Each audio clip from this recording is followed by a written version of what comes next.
नमस्कार दोस्तों, स्वागत है आप सभी का आपके अपने यूट्यूब चैनल आरजीएस पर। दोस्तों अभी एडिटोरिया पब्लिकेशन के द्वारा बिहार बोर्ड का पीटी एग्जाम के लिए प्रैक्टिस सेट वॉल्यूम नंबर 3 यहाँ पे लॉन्च कर दी गई है। दोस्तों ये प्रैक्टिस सेट आपके जो आने वाले एग्जाम है जो कि जनवरी मंथ में होने वाले हैं उसके लिए काफ़ी इंपॉर्टेंट होगा। जो भी स्टूडेंट इस एग्जाम की तैयारी कर रहे हैं सभी स्टूडेंट से निवेदन है कि इस वीडियो को आप सभी लोग लास्ट तक देख लीजिएगा, क्योंकि ये प्रैक्टिस सेट में ऐसे प्रश्न दे रखे हैं जो आपके एग्जाम में डायरेक्ट यहाँ से पूछे जा सकते हैं। तो वीडियो को आप सभी लोग लास्ट तक देखने के बाद अपना अपना स्कोर शेयर कीजिएगा कि इस प्रैक्टिस सेट नंबर 1 में आप सभी लोगों का स्कोर कितना बन पा रहा है। ठीक है, अगर आप चैनल पर नए हैं तो आप लोग चैनल को सब्सक्राइब जरूर कर दीजिएगा, क्योंकि इस चैनल पर आपको हम यहाँ पर सभी जो यहाँ पे 15 मॉडल प्रैक्टिस सेट दे रखे हैं इसको हम कवर करने वाले हैं। ठीक है, तो चलिए स्टार्ट करते हैं और देख लेते हैं सेट नंबर 1 का पहला क्वेश्चन यहाँ पे क्या पूछा गया है। दोस्तों अगर आपको किसी स्टूडेंट को इसका पीडीएफ प्राप्त करनी है तो पीडीएफ आपको हम टेलीग्राम चैनल पर दे देंगे, और हमने टेलीग्राम का लिंक हमने इसी वीडियो के डिस्क्रिप्शन बॉक्स में दे रखी है। आप लोग टेलीग्राम को ज्वाइन कर लीजिएगा, जहां से आपको पीडीएफ मिल जाएगी आसानी से। पहला क्वेश्चन कह रहा है कि यहाँ पे कि आरंभिक पुरापाषाण काल के संबंध में कौन सा कथन असत्य दे रखा है। यानी कि आपको यहाँ पे गलत कथन चुनना है। आपके पास 4 ऑप्शन दे रखे हैं, 3 ऑप्शन ऐसे होंगे जो कि सही होंगे, एक ऑप्शन गलत होगा। आपको वही चूज करना है जो कि यहाँ पे गलत दे रखे हैं। तो पहला आपके पास ऑप्शन है कि इस युग में मानव खाद्य संग्राहक बना रहा। दूसरा आपके पास ऑप्शन है कि इस युग में विदारणी एक प्रमुख औजार था। तीसरा आपके पास ऑप्शन है कि इस युग के निवास स्थल सोहन घाटी से मिले हैं। और चौथा आपके पास ऑप्शन है कि इस युग में खंडक का प्रयोग शिकार के लिए किया जाता था। तो दोस्तों यहाँ पे देखेंगे तो इस युग में जब मानव खाद्य संग्राहक बना रहा, ये कथन यहाँ पे गलत दे रखा है। क्यों गलत दे रखा है? क्योंकि यहाँ पे जो है ना इस काल में मानव जो है संग्राह खाद्य संग्राहक नहीं थे, बल्कि क्या थे, अधिकांशतः शिकार पर निर्भर थे। किस पे थे? अधिकांशतः वो शिकार पर निर्भर थे, ना कि खाद्य संग्राहक थे। इसलिए कथन यहाँ पे क्या है तो गलत हो जाएगा, ये शिकार पर निर्भर थे। ठीक है, तो इस प्रश्न का आंसर क्या है? ऑप्शन नंबर ए इस प्रश्न का राइट आंसर होगा। आप सभी लोग से रिक्वेस्ट है कि आप सभी लोग वीडियो को लास्ट तक देखिएगा और लास्ट में अपना स्कोर भी जरूर शेयर कीजिएगा। ठीक है, चलिए आगे बढ़ते हैं। अगला प्रश्न देखते हैं हम लोग। मौर्य वंश के संस्थापक चंद्रगुप्त मौर्य की विजयों का विस्तृत वर्णन किसके ग्रंथ में मिलता है? यानी कि जो मौर्य वंश संस्थापक कौन थे? चंद्रगुप्त मौर्य थे, आपको पता है। और यहाँ पे कह रहा है कि जो इसके जो विजय थे इसका जो विस्तृत विवरण दिया गया है वो किसके ग्रंथ में दिया गया है? दोस्तों इस जो ग्रंथ है ना उसका नाम है मुद्रा राक्षस। ठीक है, मुद्रा राक्षस में दिया गया है। अब आपको यदि पता होगा कि मुद्रा राक्षस में दिया गया है और मुद्रा राक्षस के लेखक कौन है, तो दोस्तों वो कौन है? विशाख दत्त। यानी कि विशाख दत्त द्वारा लिखी गई पुस्तक कौन सी है? मुद्रा राक्षस। इसी में जो है चंद्रगुप्त मौर्य के बारे में, विजय के बारे में जानकारी हमें मिलती है। ठीक है, इस प्रकार ऑप्शन में सी क्या होगा? इस प्रश्न का राइट आंसर हमारा हो जाएगा। नेक्स्ट हमारे पास क्वेश्चन है कि उत्तर भारत में मौर्यों के सबसे महत्वपूर्ण देशी उत्तराधिकारी कौन हुए? ठीक है, तो उत्तर भारत में मौर्य के सबसे जो महत्वपूर्ण देशी शासक कौन हुए थे? आपके पास 4 ऑप्शन है, आप लोग इसे ध्यान से पढ़िए और इसका आंसर ढूंढने की कोशिश कीजिए। तो दोस्तों इसका सही जवाब क्या होगा? शुंग वंश के शासक। यानी कि उत्तर भारत में मौर्यों के सबसे महत्वपूर्ण देशी उत्तराधिकारी कौन थे? तो शुंग वंश के शासक थे। ठीक है, ध्यान रखेंगे। अब हम बात करें शुंग वंश की, तो इसकी स्थापना कब होती है शुंग वंश की? 185 ईसा पूर्व में इसकी स्थापना होती है। और किसके द्वारा होती है इसकी स्थापना? तो पुष्यमित्र शुंग के द्वारा, जो है पुष्यमित्र शुंग के द्वारा शुंग वंश की स्थापना होती है 185 ईसा पूर्व में। ठीक है, इसको भी आप लोग यहाँ पे ध्यान रखेंगे। दोस्तों हम बात करें पुष्यमित्र शुंग ने मौर्य वंश के जो अंतिम शासक था बृहदत्त की हत्या कर दिया था, आपको पता है, और करके शुंग वंश यहाँ पे स्थापना कर दी थी। चलिए आगे बढ़ते हैं हम लोग। कह रहे हैं कि खिलजी वंश के किस सुल्तान ने शासितों के स्वैच्छिक समर्थन पर आधारित राज के सिद्धांत का पालन किया था? ये कौन सा शासक था खिलजी वंश का? ठीक है, जिन्होंने सुल्तान के शासितों के स्वैच्छिक समर्थन पर आधारित राज के सिद्धांत का पालन किया था। तो आपके पास 4 ऑप्शन है, इसका सही आंसर क्या होगा? ऑप्शन नंबर बी, यानी कि जलालुद्दीन खिलजी। जलालुद्दीन खिलजी ऐसा सुल्तान था जिन्होंने शासितों के स्वैच्छिक समर्थन पर आधारित राज के सिद्धांत का पालन किया था। ठीक है, आप लोग इसको ध्यान से देखते हुए चलेंगे। चलिए नेक्स्ट क्वेश्चन हमारे पास है कि सूची 1 और सूची 2 को यहाँ पे सही से सम्मिलित कीजिए। विदेशी यात्री दे रखे हैं, उसके बाद शासक दे रखा है, यानी कि कौन सा विदेशी यात्री किस शासक के समय में आया था, आपको उसको मैच करना है। तो आपके पास यहाँ पे 4 ऑप्शन दे रखे हैं, वीडियो को पॉज कर लीजिए और आंसर अच्छे से ढूंढिए आप लोग। ठीक है, तो दोस्तों हम बात करें जो निकोली टिक्वेंटी है ना, इसकी हम बात करें तो ये कहाँ था? ये कौन थे? इटली का निवासी था। इटली का ये यात्री था जो किसके दरबार में आए थे? तो देवराय प्रथम के दरबार में आए थे। पहली बात ये सही हो जाएगा हमारा। अब्दुल रज्जाक दोस्तों हम बात करें अगर, ये दोस्तों कहाँ से आया था? ये ईरान का था, यानी कि फारस का था अब्दुल रज्जाक। ठीक है, फारस का था। और ये किसके दरबार में आए थे, तो ये आपके देवराय द्वितीय के दरबार में आया था। कौन? अब्दुल रजा, ध्यान रखेंगे। ठीक है, आगे बढ़ते हैं हम दोस्तों। अल्वार्डो बारबोसा, ये कहाँ का था? तो दोस्तों बारबोसा, बारबोसा था, ये पुर्तगाल का था। कहाँ का था ये पुर्तगाल का निवासी था। ये किसके समय आया था? तो कृष्णदेव राय के दरबार में ये बारबोसा आया था। और जो फर्नांडो नुनीज है दोस्तों, ये भी कहाँ का था? ये भी पुर्तगाल का ही था।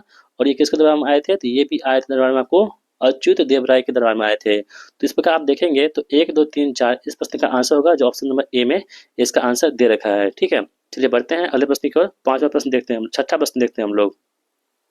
कह रहा है यहाँ पे कि एका आंदोलन के संदर्भ में निम्नलिखित में से कौन सा कथन सही नहीं है। ठीक है, कौन सा कथन यहाँ पे सही नहीं है? आपके पास ऑप्शन दे रखा है। पहला ऑप्शन कह रहा है कि 1919 के अंत में संयुक्त प्रांत के कुछ उत्तरी जिलों में आंदोलन शुरू हुआ था। दूसरा कथन आपके पास है कि किराया साझा करने की प्रथा उन मुद्दों में से एक थी जिसके कारण आंदोलन की शुरुआत हुई थी। आगे बढ़ते हैं। मदारी पासी एक एका आंदोलन के नेताओं में से एक था। ठीक है, और मार्च 1922 तक अधिकारियों द्वारा गंभीर दमन करने के कारण से ये आंदोलन समाप्त हो गया। तो कौन से यहाँ पे एका आंदोलन के बारे में सही नहीं है? तो ऑप्शन नंबर ए यहाँ पे दोस्तों क्या है? सही नहीं है। ठीक है, ये कह रहा है कि 1919 के अंत में संयुक्त प्रांत के कुछ उत्तरी जिलों में आंदोलन शुरू हुआ था। ये कथन यहाँ पे क्या होगा? तो गलत हो जाएगा। दोस्तों हम बात करें कि जो है ना, ये एका आंदोलन ये 1921 में शुरू हुआ था। कब हुआ था? 1921 में एका आंदोलन की शुरुआत होती है, ना कि 1919 में। ठीक है, इसे आप ध्यान रखोगे, इसलिए यहाँ पे ये क्या है? तो गलत दे रखा है। बाकी दोस्तों हम बढ़ते हैं अगले प्रश्न की ओर। चलिए, सातवां प्रश्न आपकी स्क्रीन पर है। कह रहा है कि यहाँ पर निम्नलिखित कांग्रेस पूर्व राजनीतिक संगठनों को सही कालक्रम के अनुसार व्यवस्थित कीजिए। जो कांग्रेस के पूर्व जो जितने भी राजनीतिक संगठन बनाए गए थे, उसको आपको कालक्रम से अनुसार यहाँ पर मतलब कि सजाना है। ठीक है, पहले कौन सा आया था, उसके बाद कौन सा आया था, आपको बताना है। तो वीडियो को पॉज कर लीजिए अच्छे से, आप लोग खुद से ट्राई कीजिए इसका आंसर क्या होने वाला है। ठीक है, तो दोस्तों हम बात करें अगर कि ईस्ट इंडिया एसोसिएशन, इसकी स्थापना कब होती है? तो 1866 ईस्वी में ईस्ट इंडिया एसोसिएशन की स्थापना होती है। कब? 1866 ईस्वी में। ठीक है, अगर हम बात करें कि बंगाल ब्रिटिश इंडिया सोसाइटी, इसकी स्थापना कब होती है? तो 1843 में बंगाल ब्रिटिश इंडिया सोसाइटी की स्थापना होती है, 1843 में। मद्रास महाजन सभा की हम बात करें अगर, इसकी स्थापना कब हुई थी? तो 1884 ईस्वी में मद्रास महाजन सभा की स्थापना होती है। और जो हमारे पास है बंग भंग प्रकाशिका सभा, इसकी स्थापना कब होती है? तो दोस्तों आप लोग ध्यान रखोगे, 1836 में इसकी स्थापना होती है। ठीक है, तो अब आप लोगों के पास तो डाटा आ चुका है, इसके अनुसार आप मिला सकते हो। आपका जो आंसर आएगा पहले कौन सा आएगा? 1843 वाला आएगा, यानी कि एक मिनट, 1836 आएगा ना पहले। तो 4 ऑप्शन पहले होगा। 4 ऑप्शन कहाँ है पहले? केवल एक ही ऑप्शन में दे रखा है, यानी कि 4 2 1 3 क्या आपका आंसर हो जाएगा। इन सभी जो डेट दे रखे हैं, इन सभी को आपको याद रखते हुए चलना है, काफी इंपोर्टेंट है। और बहुत बार ऐसे प्रश्न जो एग्जाम में पूछ लिए जाते हैं। नेक्स्ट क्वेश्चन हमारे पास है कि मेरठ संयंत्र मामले के संदर्भ में निम्नलिखित कथनों पर विचार कीजिए और कौन से कथन यहाँ पर सत्य दे रखे हैं, आपको बताना है। कह रहा है कि यह मामला भारतीय राष्ट्रीय आंदोलन के कम्युनिस्ट और समाजवादी पहलुओं से जुड़ा हुआ था। ठीक है, और जो है इस मामले को भारत में मजदूर वर्ग के आंदोलन को कमजोर करने के लिए जिम्मेदार ठहराया जाता है। तो कौन सा कथन यहाँ पर सत्य है? तो पहला और दूसरा कथन यहाँ पे क्या होगा? बिल्कुल सही होगा हमारा, इसलिए ऑप्शन नंबर सी क्या उस प्रश्न का सही जवाब हमारा हो जाएगा। दोस्तों हम बात करें कि मेरठ जो सिर्फ मामला हुआ था, ये कब हुआ था? 1929 में ये क्या होता है? मामला होता है। और ये ब्रिटिश भारत में शुरू किया गया एक विवादास्पद अदालती मामला था। इसको भी आप लोग ध्यान रखोगे। नेक्स्ट क्वेश्चन हमारे पास है कि सूची 1 और सूची 2 का मिलान कीजिए। सूची यहाँ पे पद दे रखे हैं, उसके कार्य दे रखे हैं। जैसे कि हम बात करें यहाँ पे कि कुलभ का काम क्या था, ग्रामीणी का काम क्या था, वाजपति का काम क्या था, बृहस्पति का काम क्या था। वीडियो को पॉज कर लीजिए, आप लोग खुद से ट्राई कीजिए पहले। दोस्तों हम बात करें कि अगर कुलभ की हम बात करें तो ये क्या था? तो कुलभ ये था परिवार का प्रधान। जो परिवार का प्रधान होता था उसे हम क्या बोलते थे? कुलभ के नाम से जानते थे, यानी एक आंसर 2 होगा। और जो ग्रामणी है, ग्रामणी, इसकी हम बात करें अगर, तो ये कौन थे? तो गांव के जब प्रधान होता था, प्रधान, उसे हम क्या बोलते हैं? ग्रामणी के नाम से जानते थे। ठीक है, ध्यान रखेंगे। जो वाजपति हमारे पास है, वाजपति, चारागाह का जो प्रधान था उसे हम क्या बोलते हैं? वाजपति के नाम से जानते थे। और जो विस्पति है दोस्तों, विस्पति, गांव के समूह का प्रधान जो था उसे हम क्या बोलते थे? विस्पति के नाम से जानते थे। तो 2 3 1 4 क्या होगा? प्रश्न का सही जवाब होगा, जो कि ऑप्शन नंबर बी में यहाँ पर दे रखा है। ठीक है, चलिए बढ़ते हैं अगले प्रश्न की। हम लोग कह रहे हैं कि मोहम्मद गौरी के गुजरात आक्रमण के समय वहां का शासक कौन था? दोस्तों जो जब मोहम्मद गौरी गुजरात का आक्रमण कर रहे थे, उस वक्त गुजरात का शासक कौन था? तो उनका नाम क्या होगा? वो था भीम द्वितीय। कौन था? भीम द्वितीय उस वक्त था गुजरात का शासक। ठीक है, ये दोस्तों 1173 ईस्वी में गौड़ साम्राज्य की गद्दी पर बैठा था कौन? मोहम्मद गौरी। इसको भी आप लोग ध्यान रखेंगे, जो साम्राज्य है ना, गौड़ साम्राज्य, इसके गद्दी पर जो है मोहम्मद गौरी कब बैठा था? तो आप लोग ध्यान रखोगे 1173 ईस्वी में गौड़ साम्राज्य की गद्दी पर बैठा था कौन? मोहम्मद गौरी। ठीक है। और उन्होंने भारत पर पहला आक्रमण जो किया था, पहला आक्रमण भारत पर, ये कब किया था इन्होंने? 1175 ईस्वी में इन्होंने भारत पर मुल्तान के विरुद्ध पहला आक्रमण किया था। किसके विरुद्ध? तो मुल्तान के विरुद्ध पहला आक्रमण किया था भारत पर। किसने? मोहम्मद गौरी ने। इसे भी आप लोग ध्यान रखोगे। ठीक है दोस्तों। और दोस्तों मोहम्मद जो गौरी का दूसरा आक्रमण जो हुआ था, दूसरा आक्रमण ये कब हुआ था? तो 1178 ईस्वी में गुजरात पर हुआ था इसका दूसरा आक्रमण।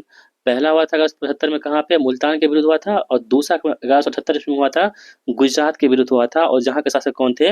भीम द्वितीय थे, जिसका नाम क्या था? मूलराज भी कहीं कहीं पे आपको देखने को मिलता होगा। इसी का नाम क्या है? मूलराज था। ठीक है। इसको भी आप लोग याद रखोगे। चलिए बढ़ते हैं अगले प्रश्न की ओर। अलाउद्दीन खिलजी के बाजार नियंत्रण प्रणाली के संबंध में कौन सा युग्म सही सुमेलित यहाँ पर नहीं है? दोस्तों आपको पता है कि जो बाजार नियंत्रण प्रणाली है कौन लाया था, किसने चलाया था? तो अलाउद्दीन खिलजी ने चलाया था, पहली बात। अब कह रहा है कि इन्होंने इसके जो संबंधित कौन सा यहाँ पर नहीं होगा, आपके पास ऑप्शन दे रखे हैं। दीवानी रियासत है, और सहना मंडी है, बरीद ए मंडी है, उपयुक्त में से कोई नहीं है। ठीक है। इसके ऑप्शन कहाँ पे है? ऑप्शन नहीं है। तो यहाँ पे क्या है, कौन सा सुमेलित नहीं है आपको बताना है।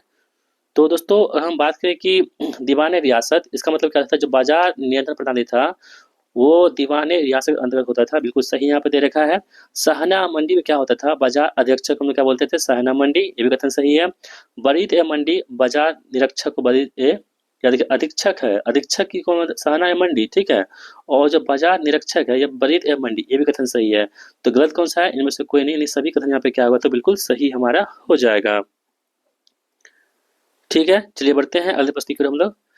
यहाँ पे कह रहा है कि निम्नलिखित कथनों युग्मों पर विचार कीजिए और नरमपंथी और संबंधित संगठन दे रखे हैं। उपयुक्त युग्मों में से कौन सही सुमेलित है आपको बताना है, कौन सा सही सुमेलित दे रखा है। ठीक है। तो दोस्तों हम बात करें कि आनंद मोहन बोस और के संबंधित संगठन, तो आनंद मोहन बोस ने इंडियन एसोसिएशन स्थापना की थी, जो कि कथन यहाँ पे बिल्कुल सही दे रखा है। ठीक है। आगे बढ़ते हैं हम लोग। जस्टिस एम जी रनाडे, इन्होंने पुनः सार्वजनिक सभा की स्थापना की थी, ये भी कथन क्या है? तो बिल्कुल सही दे रखा है। आगे बढ़ते हैं। जी सुब्रमण्यम अय्यर, इन्होंने मद्रास महाजन सभा की स्थापना की थी, ये भी कथन क्या है? बिल्कुल यहाँ पे सही दे रखा है। आगे बढ़ते हैं हम लोग। फिरोज शाह मेहता, बॉम्बे प्रेसिडेंसी एसोसिएशन, इसके स्थापना कौन थे ये इसका संबंध किससे था? तो फिरोज शाह मेहता से था। ठीक है। इस प्रकार देखेंगे आप लोग, तो 1 2 3 4 इसका क्या होगा? सही जवाब होगा, यानी कि ऑप्शन नंबर डी इस प्रश्न का आंसर हमारा हो जाता है। चलिए बढ़ते हैं अगले प्रश्न की ओर। भारत का मूल संविधान किसके द्वारा हस्तलिखित किया गया था? ऐसा कौन सा व्यक्ति था जिनके द्वारा भारत का मूल संविधान लिखा गया था? दोस्तों इनका नाम क्या है? तो प्रेम बिहारी नारायण रायजादा के द्वारा भारत का मूल संविधान इसके हस्तलिखित यानी कि हैंड राइटिंग में लिखा गया था। आप लोग याद रखोगे। चलिए बढ़ते हैं अगले प्रश्न की ओर। राज्यों के उपलब्ध संसाधनों का उपयोग करने हेतु सर्वप्रथम सर्वोत्तम तरीकों का तैयार करने के लिए कौन जिम्मेदार होता है? यानी कि राज्यों के उपलब्ध संसाधनों का उपयोग करने हेतु सर्वोत्तम तरीकों को तैयार करने के लिए कौन जिम्मेदार होता है? तो ये होता है कौन? क्षेत्रीय परिषद होते हैं जिम्मेदार। ऑप्शन बी इसका सही जवाब हमारा हो जाएगा। दोस्तों राज्य जो पुनर्गठन अधिनियम 1956 के तहत स्थापित ये था क्षेत्रीय परिषद है। ये क्या है? तो वैधानिक निकाय है। ये राज्यों के उपलब्ध संसाधनों के सर्वोत्तम उपयोग के लिए क्या होता है? तो जिम्मेदार होता है। अगला प्रश्न है कि किस राज्य में विधान परिषद वर्तमान में अस्तित्व में है? दोस्तों को पता है कि विधान परिषद जो है ना, केवल कितने 6 राज्यों में है। ठीक है।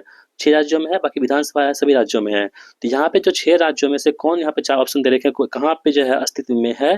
तो 1 में होगा, बाकी 3 में नहीं होगा। तो दोस्तों आप लोग को पता चल गया होगा, इसका सही आंसर होगा तेलंगाना में। ठीक है। तेलंगाना में क्या है दोस्तों? ऑप्शन के अनुसार बात करें तो विधान परिषद यहाँ पर हो जाएगा। ठीक है। इसे आप लोग ध्यान रखोगे। इसके अलावा दोस्तों हम बात करें विधानसभा कहाँ है, तो अपना बिहार में क्या है? तो विधान जो है परिषद है। ठीक है। ध्यान रखेंगे। इसके बाद कहाँ पे है दोस्तों? यूपी में भी है, बिहार यूपी हो गया। उसके बाद कहाँ पे है? महाराष्ट्र में है। ठीक है। इसके बाद कहाँ पे है? कर्नाटक में है। इसके बाद कहाँ पे? आंध्र प्रदेश में हो गया। और लास्ट में कहाँ? तेलंगाना में। ये सब दोस्तों ऐसे 6 राज्य हैं जहाँ पे आपको क्या पता है? तो विधान सभा के साथ साथ में विधान परिषद भी है। ठीक है, इसको आप लोग नोट डाउन करेंगे।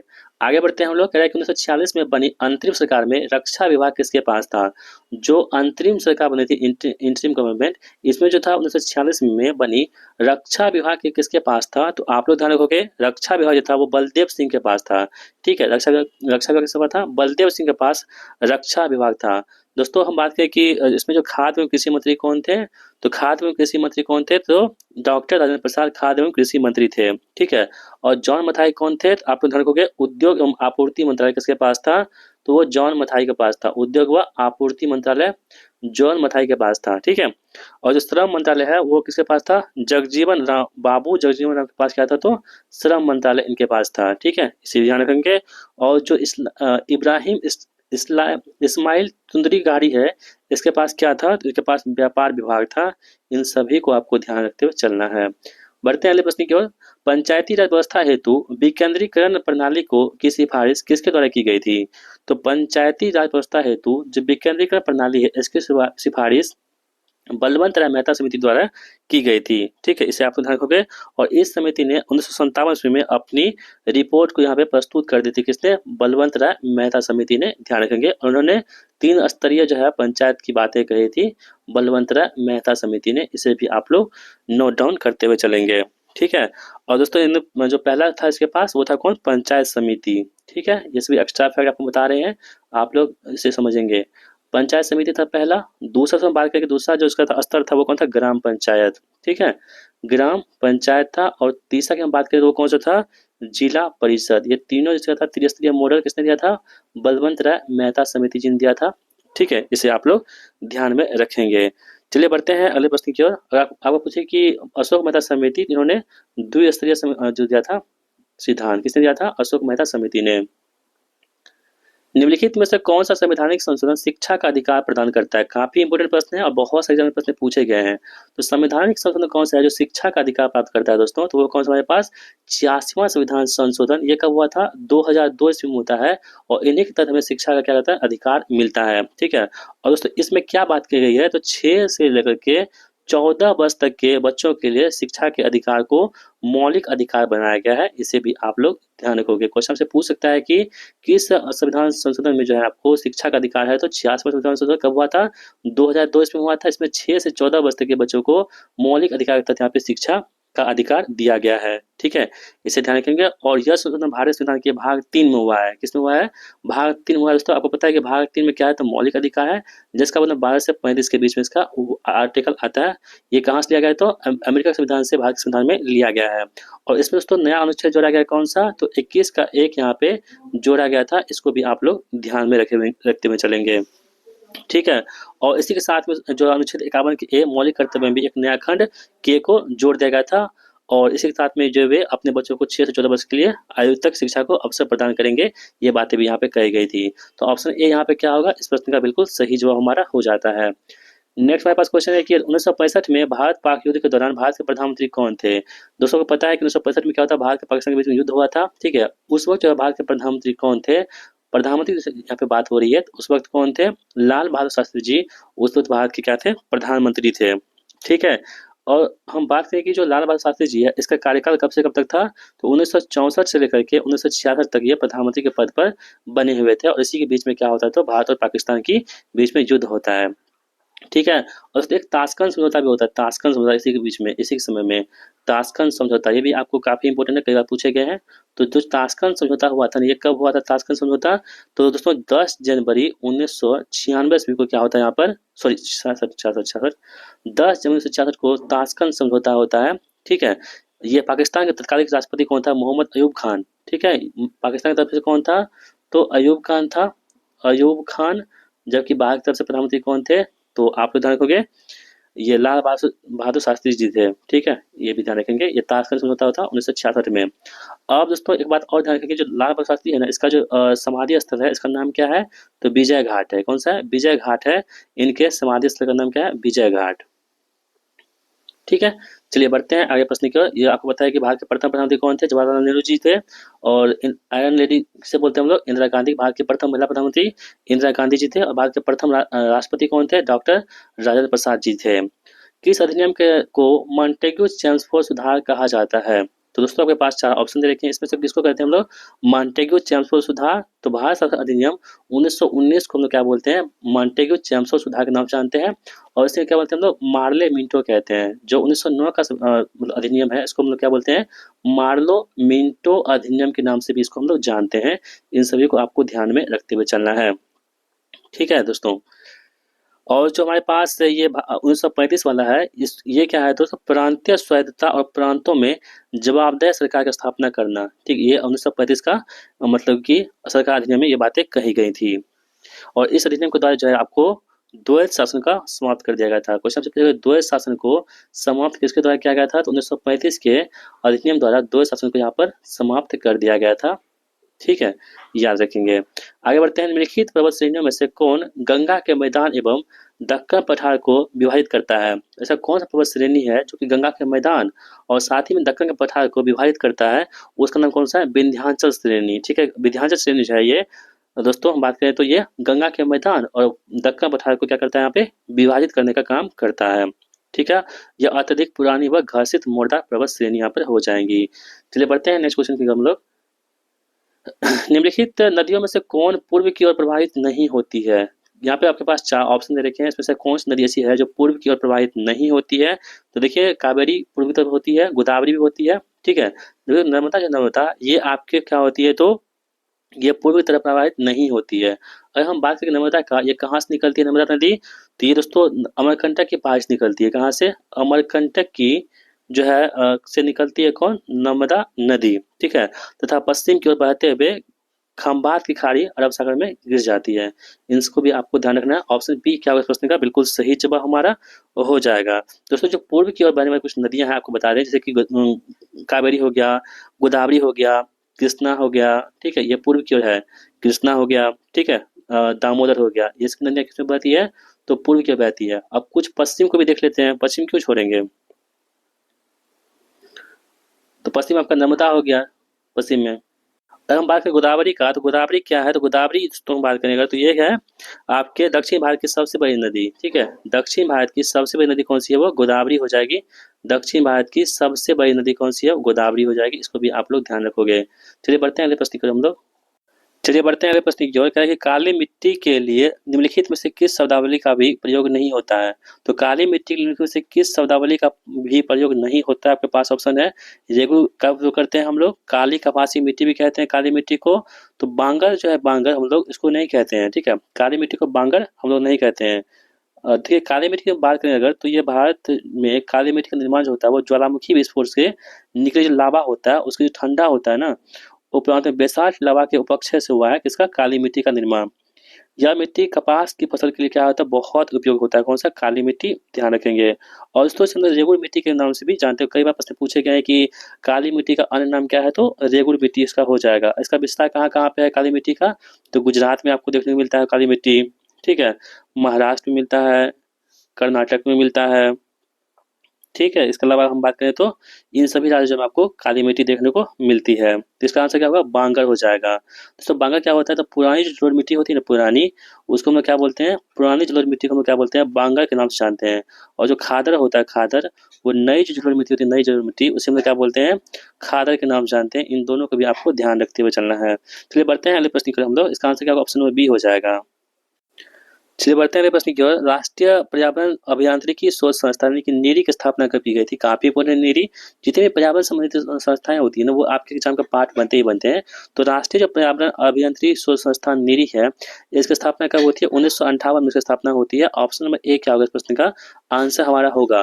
दोस्तों जो है इसकी स्थापना कहाँ की गई है? तो इसकी स्थापना नागपुर में की गई है। ठीक है, महाराष्ट्र के नागपुर में इसकी स्थापना करी गई है। ध्यान रखेंगे। इसके 5 क्षेत्रीय प्रयोगशाला भी है नीरी का। पहला कौन सा है? तो वो है कौन सा? दिल्ली में। कहाँ पे है? दिल्ली में है। दूसरा कौन सा है दोस्तों? चेन्नई में है। तीसरा कौन सा यहाँ पे कहाँ पर है? कोलकाता में हो जाएगा तीसरा। चौथा कहाँ पे है? चौथा आपके कहाँ पे? मुंबई में हो जाएगा। ठीक है, मुंबई में। और जो पांचवा कौन सा है? हैदराबाद में है। हैदराबाद में नीरी की 5 यहाँ पे क्या है? तो आपकी प्रयोगशाला यहाँ पे हो जाएंगी। ठीक है, चलिए बढ़ते हैं अगले प्रश्न की ओर। निम्नलिखित राज्यों में से किसमें तांबा अयस्क का सबसे बड़ा भंडार है? यानी ऐसा कौन सा राज्य है जहाँ पर तांबा अयस्क का सबसे अधिक भंडार देखने को मिलता है? वह कहाँ पे? राजस्थान में सबसे अधिक हमें तांबा देखने को मिलता है। ठीक है, और दोस्तों मध्य प्रदेश की हम बात करें तो मध्य प्रदेश दूसरे स्थान पर आएगा तांबा भंडार में। दूसरे स्थान पर कौन सा मध्य प्रदेश होगा, और तीसरे स्थान पर कौन सा यहाँ पे, तो झारखंड हो जाएगा। ठीक है, मध्य प्रदेश और झारखंड जो है ना ये दूसरे स्थान पर ही है दोनों। और पहले स्थान पर कौन सा यहाँ पे राजस्थान हो जाएगा, किसमें, तांबा अयस्क के भंडार में। पूर्वी उत्तर प्रदेश एवं बिहार के भाग निम्नलिखित मैदानों में से किसमें सम्मिलित होते हैं। जब पूर्वी उत्तर प्रदेश हो गया और बिहार के भाग जो है निम्नलिखित मैदानों में से किसमें सम्मिलित होते हैं, तो ये आपके किसमें होते हैं, तो मध्य गंगा के मैदान में होते हैं ये भाग। ठीक है, ऑप्शन बी यहाँ पे राइट आंसर होगा हमारा। कुमायूं हिमालय के संबंध में निम्नलिखित में से कौन सा कथन असत्य है। यानी कि पास 4 ऑप्शन दे रखे हैं, 3 सही होगा, 1 गलत होगा। आपको वही चूज करना जो यहाँ पे गलत दे रखा है। ठीक है, तो इसका विस्तार काली नदी से तीस्ता तक नदी तक है, यही तो गलत है, आपको दे रखा है दोस्तों। कुमायूं हिमालय है ना, इसका जो विस्तार है वो सतलज नदी से लेकर के, तो यहाँ जो कुमायूं हिमालय दोस्तों इसका विस्तार कहाँ से कहाँ तक है, तो सतलज नदी से लेकर के काली नदी तक है। कहाँ तक, सतलज से काली नदी तक कौन सा, कुमायूं हिमालय। यहाँ पे क्या कह रहा है कि इसका मतलब कालिस तिस्ता है। जो कालिस तिस्ता है ना ये कहाँ पर दोस्तों, कालिस तिस्ता की हम बात करें तो ये कहाँ पड़ता है, आपके नेपाल हिमालय पड़ता है, दोनों के बीच में नेपाल हिमालय। ठीक है, तो गलत कौन सा है, ऑप्शन नंबर ए ही गलत है। बाकी यहाँ पे देखेंगे आप लोग, मिलान तथा गंगोत्री हिमनद इस क्षेत्र में है, बिल्कुल सही है। दून घाटियां शिवालिक तथा मध्य हिमालय के बीच में, बिल्कुल सही है। और यहाँ केदारनाथ तथा बद्रीनाथ जैसे पर्वतीय चोटी है, ये भी कथन सही है। गलत कौन सा है, ऑप्शन नंबर ए यहाँ पे क्या होगा, गलत होगा हमारा। निम्नलिखित में से कौन ताजे पानी की झील नहीं बल्कि एक लैगून झील है। तो आपके पास ऑप्शन दे रखा है दोस्तों, यहाँ पे देखेंगे चिल्का झील है ना, एक ताजे पानी की झील नहीं है बल्कि क्या है, एक लैगून झील है। और चिल्का झील कहाँ देखने को मिलता है हमें, तो उड़ीसा राज्य में हमें चिल्का झील देखने को मिलता है। ठीक है, और दोस्तों हम बात करें कि पेरियार झील कहाँ पे, पेरियार ये भी क्या है दोस्तों आपके पास, तो ये भी आपके क्या है, तो लेगुन झील है, पेरियार झील। ये कहाँ पड़ता है, केरला में आपको देखने को मिलता है, कौन सा, पेरियार झील। ठीक है, इसके अलावा हम बात करें कि जो पुलिकट झील है, पुलिकट झील ये भी क्या है आपके पास, लेगुन झील है। तो पुलिकट झील कहाँ पे है, तमिलनाडु में है, कौन सा, पुलिकट झील। ठीक है, ये सभी क्या है, तो खारे पानी की लेगुन झील यहाँ पर हो जाएंगी। बुला झील इसका कहाँ पड़ता है, जम्मू कश्मीर में आपको बुला झील देखने को मिल जाता है। अष्टमुडी कहाँ पे है, ये भी कहाँ पे, केरला में है अष्टमुडी झील। चिकित्सा स्थितियों का निदान करने के लिए एमआरआई में किसका उपयोग नहीं होता है। जो आपको पता है कि जो बहुत सारे लोग जो बीमार होते हैं तो उसके बाद एमआरआई करवाते हैं। यहाँ पर चिकित्सा स्थितियों में निदान के लिए एमआरआई में किसका उपयोग नहीं होता, आपको ये बताना है। दोस्तों हम बात करें यहाँ पे कि इसमें किसका उपयोग नहीं करते हम लोग, चुंबकीय करते हैं। ठीक है, मैग्नेटिक रेजोनेंस इंडेक्स का क्या होता है, फुल फॉर्म होता है, तो मैग्नेटिक तो होगा चुंबक, इसमें क्या होता है, तो रेडियो तक भी होता है। यहाँ पे रेडियो हो गया रेजोनेंस, और आई से क्या होता है यहाँ पे, तो दोस्तों इसमें देखेंगे इंडेक्स बोलते हैं ना। तो एमआरआई में क्या होता है कि एक्स किरण का इस्तेमाल नहीं होता है, जबकि आपके गामा किरण का इस्तेमाल होता है, चुंबकीय क्षेत्र का इस्तेमाल होता है, और रेडियो तरंग का यहाँ पे इस्तेमाल होता है।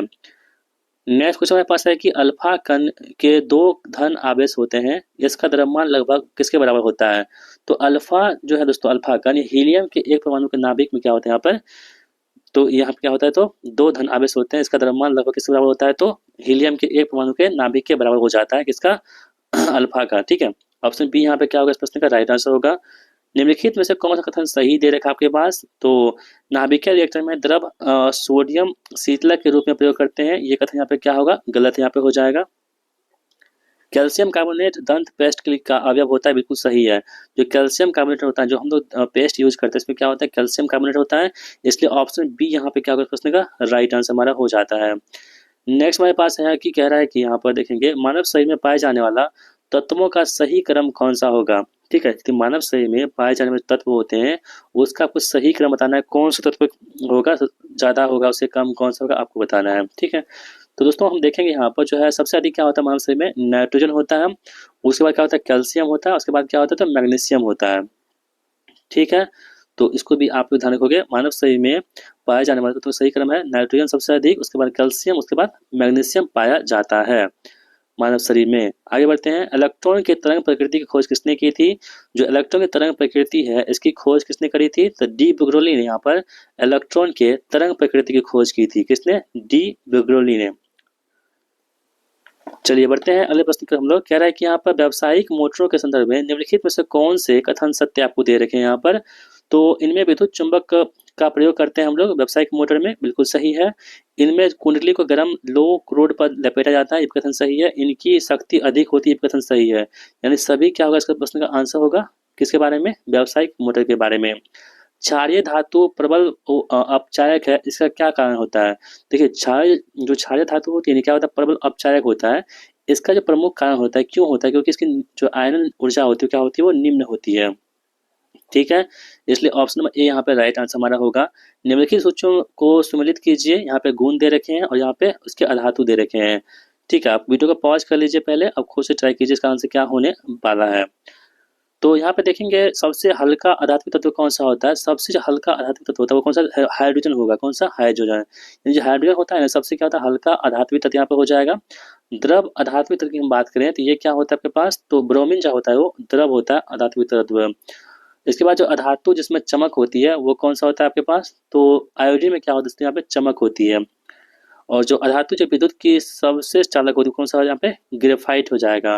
तो 3 4 1 2 इसका आंसर होगा, जो ऑप्शन नंबर डी में दे रखा है। बढ़ते हैं हम लोग अगले प्रश्न की ओर। रासायनिक समस्थानिक दे रखा है सी 614 का संबंध किससे होगा, तो कार्बन जो है यहाँ पर दोस्तों समस्थानिक दे रखा है 14, इसका प्रयोग करते हैं हम लोग इसमें जीवाश्मों के आयु के निर्धारण में इसका इस्तेमाल करते हैं। इस ऑप्शन सी यहाँ पे इसका आंसर होगा।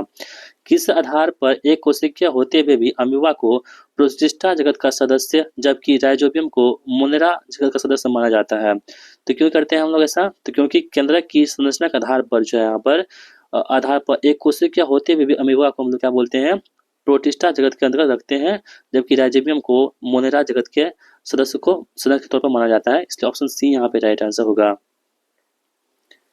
निम्नलिखित में रुधिर की संरचनाओं के संदर्भ में असत्य कथन का चयन कीजिए। यानी कि ब्लड के बारे में आपको कह रहा है कि कौन सा कथन यहाँ पे क्या होगा, तो गलत होगा।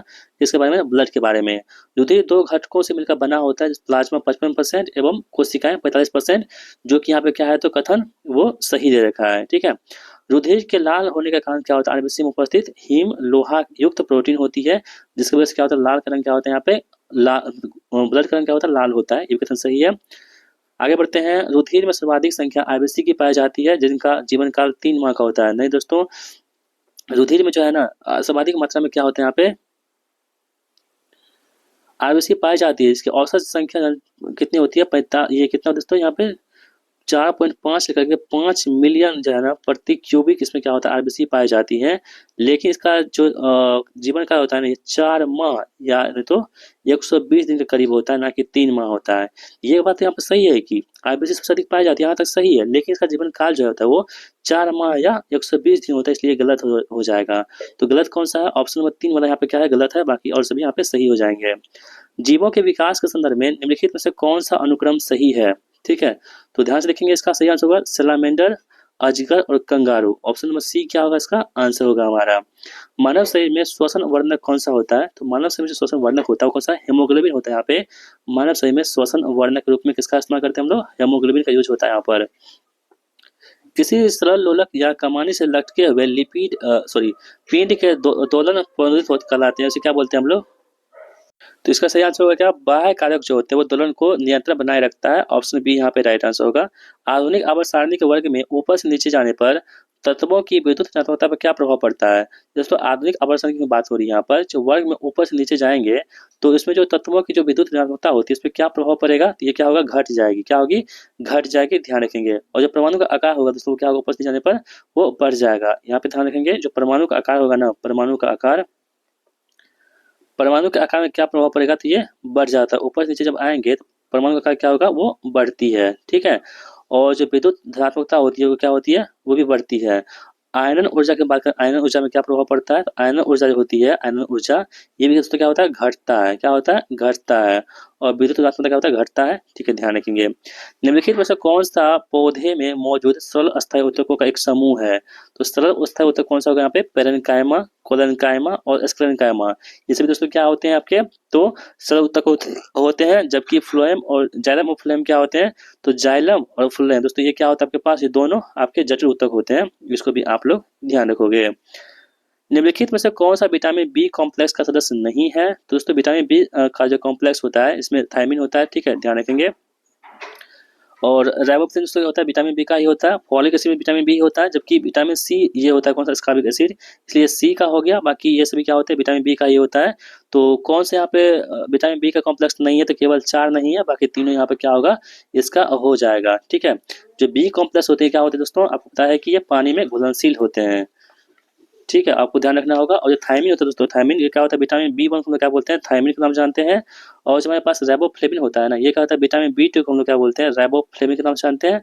और जो फॉलिक एसिड है, फॉलिक एसिड, ठीक है, ये विटामिन बी नाइन को हम लोग फॉलिक एसिड के नाम जानते हैं, बाकी ये क्या है तो विटामिन सी है, इसलिए यहाँ पे ये अलग हो जाएगा। आगे बढ़ते हैं हम लोग। सूची एक और सूची दो को यहाँ पे कूट के आधार पर आपको मिलान करना है।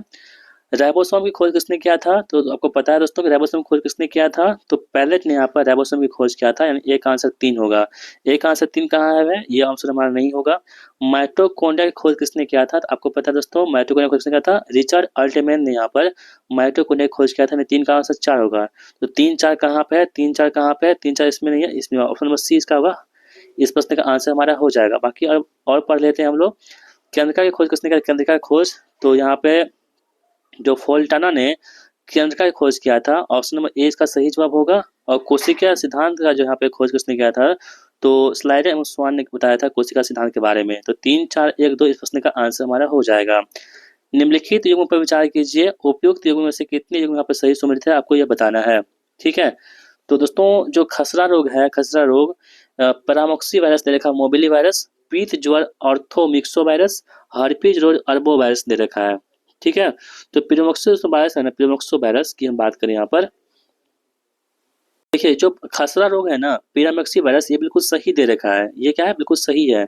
जो पीत जो होता है, पीत जो ये अरबो वायरस से होता है, जो पीत जो होता है ये अरबो वायरस से होता है, इसको आपको ध्यान रखना होगा।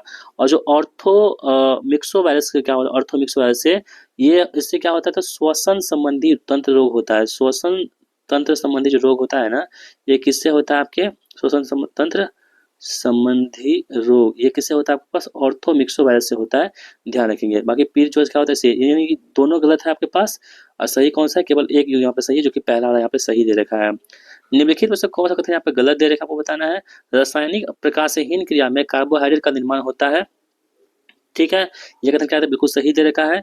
पौधे की चौड़ाई में वृद्धि एब्सिसिक अम्ल के द्वारा होता है। नहीं दोस्तों, पौधे की चौड़ाई में वृद्धि होती है वो एब्सिसिक अम्ल के द्वारा नहीं होता है, ये गलत दे रखा है। संकोडेटा के जंतुओं में पूर्ण विकसित मस्तिष्क एवं तंत्रिका तंत्र पाया जाता है, ये भी कथन यहाँ पे कहीं सही दे रखा है। तो गलत कौन सा है, ऑप्शन नंबर बी क्या प्रश्न गलती होगा। और जो पौधे की चौड़ाई में वृद्धि होती है ना, ये पार्श्व विभजोतक की वजह से होती है। किसकी वजह से होती है, पार्श्व जो विभजोतक की होती है ना, पार्श्व विभजोतक जो उत्तक होते हैं, इसी के द्वारा क्या होते हैं, पादप के चौड़ाई में वृद्धि होती है, आप लोग ध्यान रखोगे। ठीक है, आगे बढ़ते हैं हम लोग। कह रहा है कि 2025 में कुल कितने नायकों को पद्म पुरस्कार प्रदान किए गए हैं, ये आपके करंट अफेयर्स क्वेश्चन है। तो 139 लोगों को टोटल यहाँ पे पद्म पुरस्कार दिए गए हैं, आप लोग ध्यान रखोगे। जिसमें दोस्तों हम पद्म विभूषण की हम बात करें, अगर पद्म विभूषण कितने दिए गए हैं, ठीक है, पद्म विभूषण कितने हैं, तो 7 लोगों को यहाँ पर पद्म विभूषण दिए गए हैं। ठीक है, और पद्म भूषण कितने दिए गए हैं, पद्म भूषण की हम बात करें अगर, पद्म भूषण तो 19 लोगों को यहाँ पे क्या है, पद्म भूषण दिया गया है। और जो पद्म श्री है अवार्ड, पद्म श्री अवार्ड, ये कितने लोगों को दिया गया है, तो 113 लोगों को यहाँ पे पद्म श्री अवार्ड दिया गया है। तीनों का आपको ध्यान रखना है। पद्म विभूषण कितना, 7 को, पद्म भूषण 19 को, और पद्म श्री 113 व्यक्तियों को यहाँ पर दिया गया है। यानी टोटल देखेंगे आप लोग तो इसमें क्या होगा, तो 139 पूछ जाएगा, जिसमें से 23 इसमें 23 क्या है, वुमेन है कि महिलाएं हैं। 23 कितने हैं, तो महिलाएं हैं, और 10 विदेशी है। कितना है, 10 विदेशी लोग हैं। और हमारे पास 13 व्यक्ति जो है वो मरणोपरांत दिया गया। इन सभी डाटा को आप लोग ध्यान में रखते हुए चलेंगे। तो इसका आंसर क्या होगा, ऑप्शन नंबर सी हो जाएगा। बाल साहित्य पुरस्कार 2025 के प्रत्येक विजेता को दिया जाता है। जो बाल साहित्य पुरस्कार है, इसमें जो प्रत्येक विजेता है इसको 50,000 और एक कांस्य पट्टिका दी जाती है। ठीक है, इसको आप लोग ध्यान रखोगे, 50,000 रुपए और एक कांस्य पट्टिका। मैन बुक ऑफ अंतर्राष्ट्रीय पुरस्कार 2025 जीतने वाली कृति हार्ट लैम्प किस भाषा की कृति है? दोस्तों ये हार्ट लैम्प है ना, ये किस भाषा की कृति हो जाएगी? यह कन्नड़ भाषा की कृति है हार्ट लैम्प। और इसने किसने जीता है? तो बानो मुश्ताक ने जीता है। बानो मुश्ताक ने, काफी इंपोर्टेंट है ये सवाल, आपको निश्चित तौर पर पूछे ही जाएंगे किसी न किसी एग्जाम में, आपको मतलब किसी न किसी शिफ्ट में आपको ध्यान रखना है। बानो मुश्ताक, ये प्रश्न आपको पूछे जाएंगे। इसका नाम हार्ट लैम्प है। ये क्या है? तो कन्नड़ की है। ठीक है, ये कन्नड़ भाषा की पहली कृति है जिसको ये पुरस्कार के लिए चुना गया है, ध्यान रखेंगे। आगे बढ़ते हैं। प्रथम विज्ञान रत्न पुरस्कार किसे दिया गया? दोस्तों जो भी चीजें पहली पहली बार होती है ना, काफी इंपोर्टेंट होती है। और यहाँ पे प्रथम विज्ञान रत्न पुरस्कार किसे दिया गया है? तो आप लोग होंगे जे पद्मना मन को यहाँ पर प्रथम विज्ञान रत्न पुरस्कार दिया गया है। ठीक है, याद रखेंगे। आईपीएल 2025 में वैभव सूर्यवंशी ने कितने गेंदों में शतक लगाया था? दोस्तों बहुत अच्छा लड़का है, मतलब इतना मारता है कि मत पूछिए। ये अपना बिहार के समस्तीपुर का है वैभव सूर्यवंशी। इन्होंने आईपीएल 2025 में जो है ना, ये 35 गेंद में शतक ठोक दिया था दोस्तों। ठीक है, ये आईपीएल जो है कहाँ से खेलते हैं, किस टीम से? राजस्थान रॉयल से खेलते हैं। इसकी जो बोली लगी थी ना, वो 1 करोड़ 10 लाख में ये क्या होता है इनकी, मतलब कि सेल हुआ था। इसको भी आप लोग ध्यान रखोगे। राजस्थान रॉयल से खेलते हैं। ठीक है, और किसके खिलाफ मारा था? तो गुजरात टाइटंस के खिलाफ मारा था। गुजरात टाइटंस के खिलाफ जो है ना, अच्छे से बॉलर का यहाँ पे पानी छोड़ा दिया था। किसने? तो वैभव सूर्यवंशी ने। ये समस्तीपुर के हैं, ताजपुर गांव से आते हैं। ठीक है, याद रखेंगे। और बिहार विधानसभा चुनाव में, जो बिहार विधानसभा चुनाव अभी रिसेंटली हुआ है, इसमें जो है फ्यूचर वोटर आइकन के रूप में इनको ही चुना गया था। इसको भी आप लोग नोट डाउन कर सकते हो। बढ़ते हैं अगले प्रश्न की ओर। यहाँ पे कह रहा है कि किस देश के लेखिका को साहित्य का नोबेल पुरस्कार 2025 दिया गया है? दोस्तों आप लोग ध्यान रखोगे, ये कहाँ के? हंगरी का है लेखिका, जिसको साहित्य का नोबेल पुरस्कार 2025 दिया गया है। बहुत इंपोर्टेंट है। इसका नाम क्या है दोस्तों? तो इसका नाम है लासजलो। नाम थोड़ा बड़ा है। लासजलो क्राजाना होर कोई। ठीक है, ये क्या है दोस्तों? हंगरी के मतलब की है लेखिका है, जिनको यहाँ पे साहित्य का नोबेल पुरस्कार 2025 दिया गया है। और काफी पुराने प्रश्न आपको पूछे जाएंगे, ये आप लिख के ले लो, कहीं ना कहीं पूछना इसको निश्चित रूप से है। आप लोग शांति का नोबेल पुरस्कार और साहित्य का नोबेल पुरस्कार, ये दोनों को आप याद रख लेंगे, काम आपका हो जाएगा, क्योंकि सवाल पूछना ही पूछना है इसको। केंद्रीय बजट 2025-26 में विकास के लिए कितने इंजन की पहचान की गई है? तो बजट में विकास के लिए 4 इंजन की बात की गई। कितने? 4 इंजन। तो पहला इंजन कौन सा यहाँ पे? कृषि है। कौन सा है? कृषि। दूसरा इंजन कौन सा हमारे पास? एमएसएमई। कौन सा है? एमएसएमई। ठीक है, और तीसरा जो हमारे पास है कौन सा? निवेश। कौन सा है? निवेश। और चौथा कौन सा हमारे पास है? निर्यात। ये 4 इंजन है बजट में। सबको आपको ध्यान रखते हुए चलना, काफी इंपोर्टेंट आपके लिए होगा। हाल ही में आंकड़ों के अनुसार विश्व का सबसे बड़ा ऋणदाता देश कौन बन चुका है?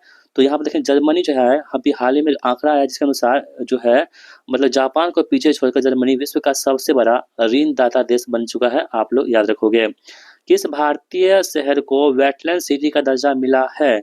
तो इंदौर शहर को यहाँ पर भारतीय शहर इंदौर, मध्य प्रदेश का शहर है इंदौर, जिसको वेटलैंड सिटी का यहाँ पर दर्जा दिया गया है। और दोस्तों ये शहर जो है ना, लगातार 8वीं बार सबसे स्वच्छ शहर का दर्जा इनको प्राप्त हुआ है। किसको? इंदौर को।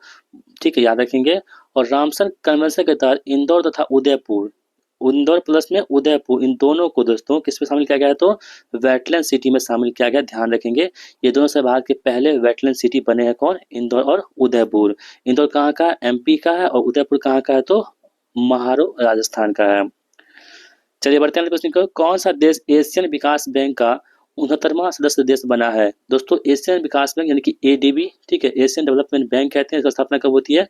1966 में होती है। हेडक्वार्टर कहाँ पे है? तो फिलीपींस के मनीला में इसका हेड क्वार्टर हो जाएगा।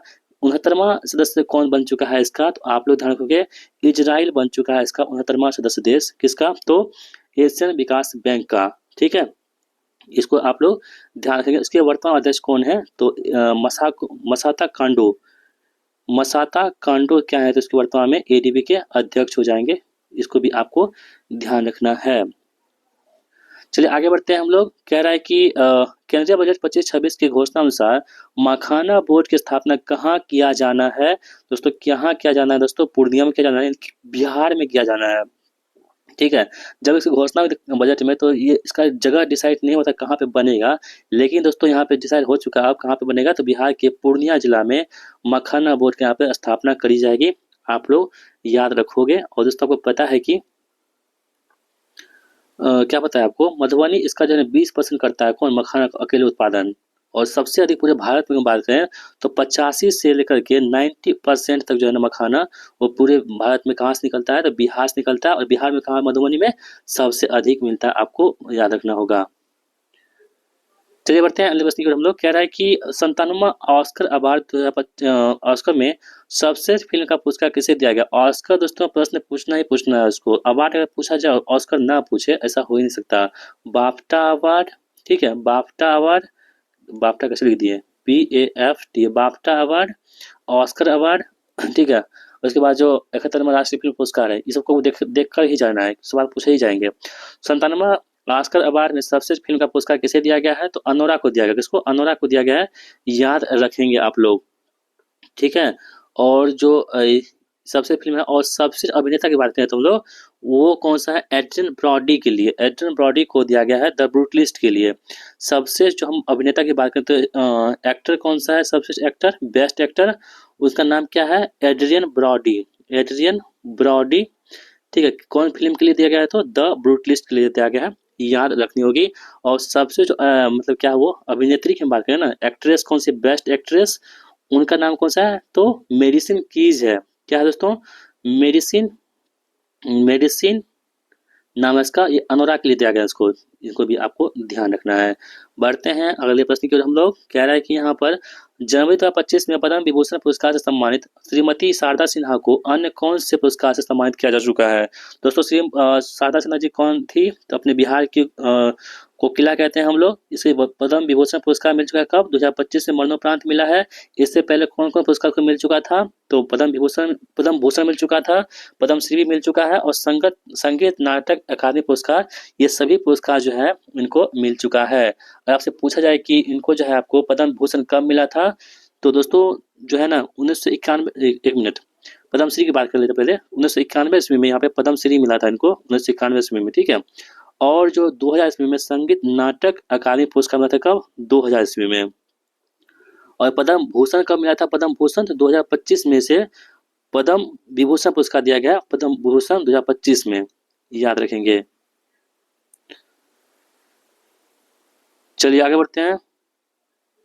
और पद्म क्या भूषण 2018 मिला था इसे पद्म भूषण पुरस्कार। तो देखिए 2025 में पद्म विभूषण मिला है, पद्मश्री 1991 में मिला है, और संगीत नाटक अकादमी पुरस्कार 2000 में मिला है, और पद्म भूषण कब मिला था, 2018 में मिला है। इसके अलावा जो बिहार में अन्य पुरस्कार होते जैसे कि 2015 में बिहार रत्न अवार्ड भी इनको मिला है, एवं बिहार गौरव पुरस्कार भी इनको मिल चुका है। बिहार विधानसभा चुनाव 2025 में एनडीए को कुल कितने सीटें प्राप्त हुई है दोस्तों, एनडीए की बात हो रही है यहाँ पे, अलायंस की बात हो रही है एनडीए की। तो टोटल यहाँ पे 202 सीटें प्राप्त हुई है एनडीए को, जिसमें हम बात करेंगे बीजेपी को सबसे बड़ी पार्टी उभर के आई है सामने में, 89 सीट के साथ सबसे अधिक बड़ी पार्टी बन चुकी है बिहार में बीजेपी। जदयू दोस्तों पास कितनी सीटें हैं, तो 85 सीट है जदयू के पास में, ठीक है। एलजेपी रामविलास के पास कितनी सीटें हैं, तो 19 सीटें हैं, कितनी, 19 सीटें हैं। आरजेडी के दोस्तों पास कितनी सीटें हैं, तो आरजेडी के पास 25 सीटें हैं, कितनी, 25 सीटें हैं आरजेडी के पास। हम के पास कितना है, हम के पास दोस्तों कितनी है, तो 5 सीटें हैं हम के पास, ठीक है। उसके बाद आरएलएम है, इसके पास कितनी सीटें हैं, इसके पास सीटें 4 सीटें हैं। नई पार्टी कौन सी दोस्तों, AIMIM, इसके पास कितनी सीटें हैं, 5 सीटें हैं। इन सभी सीटों का आपको ध्यान रखना होगा। और जो कांग्रेस के पास, कांग्रेस के पास कितनी सीटें हैं, कांग्रेस के पास 6 सीटें हैं, ठीक है, याद रखेंगे। और सीपी माले की बात करें, CPIM, इसके पास कितनी सीटें हैं, तो 1 सीटें हैं इनके पास। बीएसपी के पास कितनी सीटें हैं, बीएसपी के पास 1 सीटें हैं। चलिए आगे बढ़ते हैं हम लोग। निम्न में से कौन सा पुरस्कार टाटा सन्स के पूर्व चेयरमैन रतन टाटा को नहीं दिया गया है, तो दोस्तों यहाँ पर देखेंगे पद्म भूषण दिया गया है, पद्म विभूषण में दिया गया, पद्मश्री इसको नहीं मिला है, ठीक है। टाटा सन्स के पूर्व चेयरमैन श्री रतन टाटा जी को वर्ष 2000 ईस्वी में पद्म भूषण दिया गया था। वर्ष 2000 ईस्वी में क्या दिया गया था, पद्म भूषण पुरस्कार दिया गया था। और 2008 ईस्वी में उसे पद्म विभूषण पुरस्कार दिया गया था। कब, 2008 में पद्म विभूषण मिला था, पद्मश्री इसको अवार्ड नहीं दिया गया, याद रखेंगे। चलिए बढ़ते हैं अगले प्रश्न की ओर। बिहार विधानसभा चुनाव 2025 में कुल कितना प्रतिशत मतदान हुआ, तो बिहार विधानसभा 2025 में जब मतदान हुआ दोस्तों कुल कितना प्रतिशत, 67% मतदान हुआ, और सारे रिकॉर्ड को यहाँ पे ध्वस्त कर दिया गया, ठीक है। जिसमें हम बात करें कि सबसे अधिक जो किसका हुआ, तो दोस्तों सबसे अधिक महिला मतदाता का हुआ। क्यों हुआ आपको पता है, क्योंकि दोस्तों यहाँ पर 71.6% यहाँ पर महिला मतदान हुआ था, और पुरुष दोस्तों यहाँ पे पिछड़ते हुए दिख रहा है। कितना इनको मिला है? 62.8% के साथ यहाँ पे पुरुषों का मतदान आया था और महिला 71.6% के साथ यहाँ पे टॉप कर गई है बिहार में। आगे बढ़ते हैं हम लोग। क्वाड देश की सूची में कौन देश शामिल है? दोस्तों क्वाड में कितने देश शामिल है? तो नाम से स्पष्ट है दोस्तों, 4 अक्षर भी है और 4 देश इसमें शामिल है क्वाड में। ठीक है दोस्तों, इसमें शामिल कौन सा है? यूएसए शामिल है। ठीक है, उसके बाद जो है अपना भारत इंडिया शामिल है, इसके बाद ऑस्ट्रेलिया शामिल है, उसके बाद जापान इसमें शामिल है। ये 4 देश जो है क्वाड का हिस्सा है। तो देखेंगे ऑस्ट्रेलिया यहाँ पे शामिल है, बाकी यूके पुके इसमें शामिल नहीं है। ठीक है, इसको आपको याद रखना होगा। आगे बढ़ते हैं। ये क्यों खोला गया था? तो इसके माध्यम से एक स्वतंत्र खुले और समावेशी हिंद प्रशांत क्षेत्र को बढ़ावा देना है। चीन को काउंटर करने के लिए बनाया गया था। फ्रेंच ओपन 2025 के संबंधित कौन सा कथन सत्य नहीं है? दोस्तों French open, Australian open, Wimbledon open और यूएस ओपन, ये तो आपको देखकर ही जाना है। चाहे फ्रेंच ओपन 2025 की बात हो रही है, कौन सा कथन यहाँ पर सत्य नहीं है आपको बताना है। तो दोस्तों जो पुरुष एकल विजेता है इसमें, उनका नाम क्या होगा? पुरुष कार्लोस अल्कराज है, जो कहाँ का? स्पेन का। बिल्कुल सही दोस्तों, यहाँ पे लिखा हुआ है। महिला एकल कौन है यहाँ पे? महिला एकल तो यहाँ पे कौन है? कोको गोफ यहाँ पे क्या है? तो महिला एकल है, बिल्कुल सही है। पुरुष एकल दोस्तों बात करें यहाँ पे, पुरुष एकल विजेता कौन है यहाँ पर? दोस्तों कार्लोस अल्कराज है ना। पुरुष एकल विजेता जैनिक सिनर नहीं दोस्तों, पुरुष एकल विजेता यहाँ पे जैनिक सिनर नहीं है। फ्रेंच ओपन की बात हो रही है, यहाँ पे कौन है? तो कार्लोस अल्कराज हो जाएगा। कैसा क्वेश्चन बनाया गया है? पहला ऑप्शन यहाँ पे दे ही रखा है, तो फिर ये कौन सी? तो पहला उसने यहाँ पे बात करें तो ऑप्शन में सी क्या होगा? यहाँ पे गलत हमारा हो जाएगा। वही दोस्तों बात करें जैनिक सिनर, जैनिक सिनर भी नाम काफी इंपॉर्टेंट है। क्यों इंपॉर्टेंट है? क्योंकि दोस्तों इन्होंने जो है ना, ये कार्लोस अल्कराज ने जैनिक सिनर को ही हराया था जीतने के लिए। और महिला जो है कोको गोफ जीती है। किसको हराया था महिला कोको गोफ में? तो आर्याना सबलंका को हराया था। ठीक है, याद रखेंगे। जो कहाँ की है? बेलारूस की है। और 33वां ग्रीष्मकालीन ओलंपिक में भारत की पदक तालिका का सही क्रम बताइए कौन सा होगा? तो देखेंगे स्वर्ण कितने थे? 0, रजत एगो, नीरज चोपड़ा 5 को कांस्य और 6 कुल 6।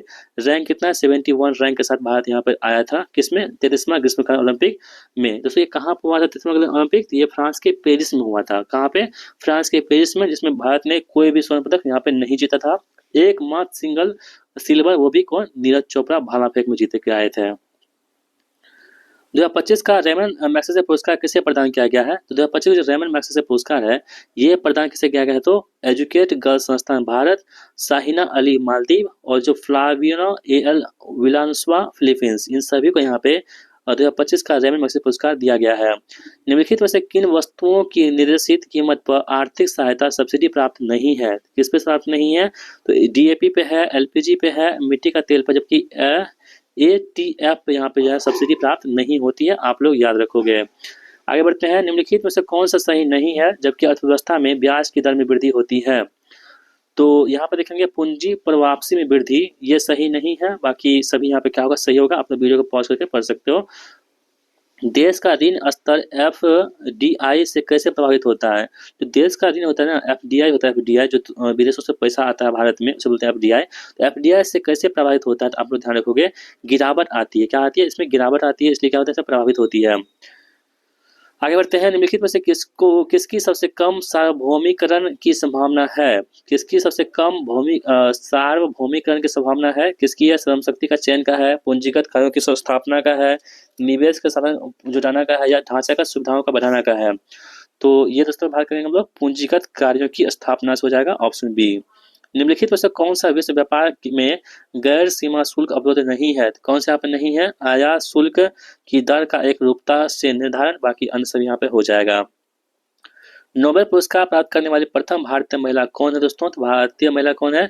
मदर टेरेसा यहाँ पे नोबेल पुरस्कार प्राप्त करने वाली पहली भारतीय महिला हो जाएंगी। आप लोग याद रखोगे 1979, ठीक है 1979 बोलते हैं ना, 1979 में शांति का नोबेल पुरस्कार प्रदान किया गया था। किसे? मदर टेरेसा जी को शांति का नोबेल पुरस्कार, शांति का नोबेल पुरस्कार। और प्रथम भारतीय कह देगा तो वो कौन थे? तो दोस्तों उनका नाम था 1913 ईस्वी में ठीक है। रविन्द्रनाथ टैगोर जी को ये पुरस्कार मिला था 1990 में गीतांजलि के लिए। किस क्षेत्र में? तो ये साहित्य के क्षेत्र में दिया गया था। किसमें? साहित्य के क्षेत्र में पुरस्कार दिया गया था गीतांजलि के लिए रविन्द्रनाथ टैगोर जी को। तो ऑप्शन नंबर ए क्या होगा प्रश्न का सही जवाब होगा। इसके अलावा मदर टेरेसा को 1962 ईस्वी में दोस्तों बात करें हम लोग तो ये पद्म श्री मिल चुका है। 1962 में क्या मिला है? पद्म श्री अवार्ड मिला है किसको? मदर टेरेसा जी को। और 1980 में अपना भारत रत्न भी मिल चुका है इन्हीं को। किनको? तो मदर टेरेसा जी को 1980 में भारत रत्न, 1962 में पद्मश्री और 1979 में शांति का नोबेल पुरस्कार दिया जा चुका है। विजय लक्ष्मी पंडित कौन है? तो आप लोग याद रखोगे संयुक्त राष्ट्र महासभा की अध्यक्ष चुनी जाने वाली पहली महिला कौन है? विजय लक्ष्मी पंडित। नेक्स्ट क्वेश्चन हमारे पास होगा यहाँ पर, उपनाम एवं संबंधित व्यक्ति का कौन सा युग्म सही सुमेलित है? लौह पुरुष किसे कहते हैं? सरदार वल्लभ भाई पटेल को कहते हैं। ये कथन क्या है? बिल्कुल यहाँ पे सही दे रखा है। लोग जो है यहाँ पे लौह पुरुष किसे बोलते हैं हम लोग? सरदार वल्लभ भाई पटेल को हम लोग कहते हैं लौह पुरुष के नाम से जानते हैं। क्या बोलते हैं यहाँ पर? हाँ ध्यान रखेंगे आप लोग। और भारत की आयरन लेडी किसे बोलते हैं? तो आयरन लेडी तो आपको पता है ना, इंदिरा गांधी जी को बोलते हैं भारत की आयरन लेडी, इंदिरा गांधी जी को। और सरोजिनी नायडू को क्या बोलते हैं हम लोग? भारत का नाइटिंगेल कहते हैं। भारत का जो नाइटिंगेल है ना, भारत का नाइटिंगेल, इसे क्या किसे बोलते हैं हम लोग? सरोजिनी नायडू को भारत का नाइटिंगेल के नाम से जानते हैं। ठीक है। तो सुभाष चंद्र बोस को क्या बोलते हैं हम लोग? तो प्यारे नेताजी के नाम से जानते हैं। प्यारे नेताजी कौन थे? सुभाष चंद्र बोस जी प्यारे नेताजी थे। चलिए बढ़ते हैं अगले प्रश्न की ओर। खेल और उससे जुड़ी शब्दावली को सही मिलान कीजिए। स्मैश फॉल्ट किसे कहते हैं हम लोग? स्मैश कहते हैं बैडमिंटन में संबंधित स्मैश। ठीक है, 1 का 4 होगा। बिशप चेकमेट की बात करें, बिशप चेकमेट शतरंज, चेकमेट शतरंज। बुली और रेड कार्ड ये कहा गया दोस्तों? हॉकी। ठीक है, हॉकी। और थ्रो एंड ब्लाइंड साइड इसका मतलब क्या होता है यहाँ पर? फुटबॉल। यानी कि 4-1-3-2 ऑप्शन नंबर डी इसका सही होगा। संयुक्त राष्ट्र संघ के अभिकरण एवं उसके मुख्यालय का सही मिलान कीजिए। आईएमएफ का मुख्यालय कहाँ पर स्थित है? वाशिंगटन डीसी में, बिल्कुल सही है। संयुक्त राष्ट्र विकास परिषद यानी कि यूएनडीपी का मुख्यालय कहाँ पे दोस्तों? न्यूयॉर्क में स्थित है। ठीक है। WTO का मुख्यालय कहाँ पर स्थित है? आपको पता है जिनेवा में स्थित है। और FAO रोम इटली में स्थित है, यानी 3। इसका सही आंसर क्या होगा? ऑप्शन नंबर बी इसका सही आंसर होगा। आविष्कार एवं आविष्कारक का कौन सा युग्म सही सुमेलित है? डायनामाइट का आविष्कार किसने किया था? अल्फ्रेड नोबेल ने किया था, ना कि आइंस्टीन ने किया था दोस्तों। अल्फ्रेड नोबेल के द्वारा इसकी मतलब की खोज मतलब आविष्कार की गई थी अल्फ्रेड नोबेल द्वारा डायनामाइट की। इसका सही आंसर होगा हमारे पास होगा कौन सा? डीजल इंजन खोज किसने किया था? रुडोल्फ डीजल ने, बिल्कुल सही है। बाकी विद्युत बल्ब खोज किसने किया था यहाँ पर? थॉमस अल्वा एडिसन ने विद्युत बल्ब का खोज किया था, याद रखेंगे। आगे बढ़ते हैं। अंतर्राष्ट्रीय सीमा रेखा और संबंध देशों का कौन सा युग्म सही सम्मिलित नहीं है? 49वीं रेखा बोलते हैं किसके? तो ये आपके पास यूएस एवं कनाडा के बीच में स्थित है, बिल्कुल सही दे रखा है। 38वीं समांतर रेखा उत्तरी कोरिया और दक्षिण कोरिया, बिल्कुल सही दे रखा है। सिगफ्राइड रेखा की बात करें तो जर्मनी एवं पोलैंड के बीच में स्थित है, ये क्या यहाँ पे गलत दे रखा है दोस्तों। जो सिगफ्राइड रेखा है ना, जर्मनी एवं फ्रांस के बीच में, ना कि पोलैंड के बीच में है। तो गलत हमको चूज करना था, यही गलत है। ऑप्शन नंबर सी यहाँ पे क्या होगा? गलत हो जाएगा। विभिन्न देशों की संसद और देश का नाम कौन से युग में सही सुमेलित नहीं है? जापान का संसद क्या है? तो डायट, बिल्कुल सही दे रखा है। नेपाल राष्ट्रीय पंचायत, बिल्कुल सही है। यूएसए कांग्रेस, बिल्कुल सही है। यानी कोई भी कथन यहाँ पे गलत नहीं है। आगे बढ़ते हैं हम लोग। आगे बढ़ते हैं। प्रमुख घास के मैदान और संबंधित देश का कौन सा युग्म सही सुमेलित नहीं है, आपको बताना है। तो दोस्तों यहाँ पे ध्यान से देखेंगे आप लोग। कंपास ब्राजील, बिल्कुल सही दे रखा है। बेल्स दक्षिण अफ्रीका, सही है। डाउन्स ऑस्ट्रेलिया, बिल्कुल सही है। क्योंकि पंपास ये उत्तरी अमेरिका देगा, ये गलत है। पंपास कहाँ पे है ना? ये दक्षिण अमेरिका के शीतोष्ण घास का मैदान है, जो कि अर्जेंटीना में हमें देखने को मिलता है। कहाँ पे? अर्जेंटीना में देखने को मिलता है। ये दक्षिण अमेरिका का है दोस्तों। किस का? दक्षिण अमेरिका का ये शीतोष्ण घास का मैदान हो जाएगा। कौन सा? पंपास। आगे बढ़ते हैं। फिर से आपके पास मिलान करना है। विश्व जैव विविधता दिवस कब मनाते हैं? 22 मई को, यानी एक का आंसर 2 होगा। और विश्व तंबाकू दिवस कब मनाते हैं? 31 मई को, आंसर ए होगा।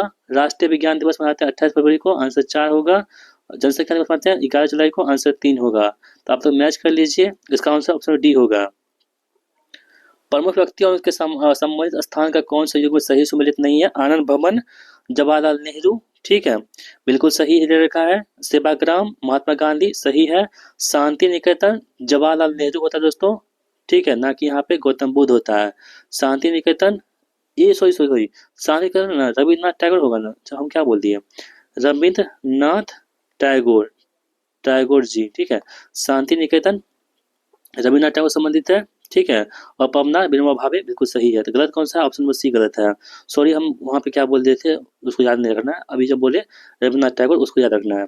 पुस्तक एवं लेखक का कौन सा युग्म सही सम्मिलित नहीं है? कागज ते कैनवास, इसके लेखक कौन होंगे यहाँ पर? अमिता प्रीतम, बिल्कुल सही है। चिदम्बरा सुमिता नंदन पंत, बिल्कुल सही है दोस्तों। साकेत भारत भारती यशोधरा मैथिली चंद्र गुप्त, बिल्कुल सही है। रंगभूमि कायाकलाप और निर्मला, दोस्तों इसके लेखक कौन है यहाँ पर? इसके लेखक कौन?